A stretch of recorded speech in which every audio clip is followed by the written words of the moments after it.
Welcome. In this video, I will be walking you through the new updates of our SalesVu Easy Accounting.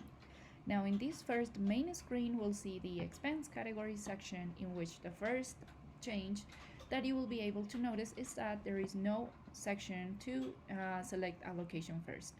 Every single expense category that you create will be available for all locations.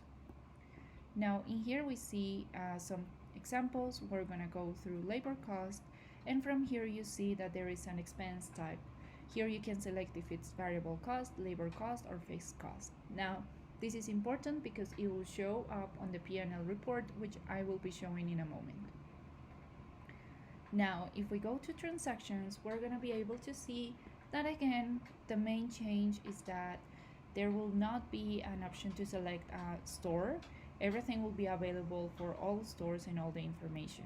So I'm just going to simply select an example so we can see this in a better way. Now from here, if you have multiple stores, this is how it would look like. We see all of the information for all of them. Of course, you can select a specific store from here, or also from advanced options, we have the store option at the very end to simply narrow down the information this way. As I was saying before, the expense categories will be available for all locations. So all you need to do is simply select the ones you have created from here, or you can also add a new one.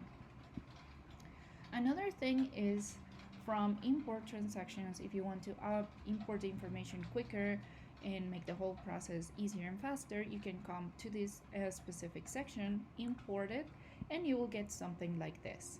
Now the change from here is that you can also see all the different stores. It won't be just specific for one location, so it will make the whole process also quicker for you. And last but not least, we have the option to export this report right here with this button. Also, you notice that at the very end we have the total for all of the transactions. Now we see it in a total amount. You don't need to do it manually. And now for the P&L report, for the last section, we'll see that if we simply scroll down, we see all of the information, the total amount collected, and we have here the overinsured. At the very end, we have the fixed cost, which is what I was explaining before. That is the expense category section, in which you have to select each one of the expense categories, the type. So we can see here this at the very end. For this example, we have fixed cost, but there will be one section for each one of them. And we see here also the earnings before taxes and depreciation totals too.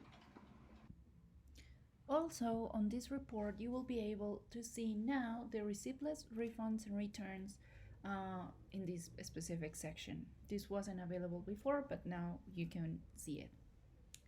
This is a report that can be exported or also printed. Thank you so much for watching, and let us know if you have any questions.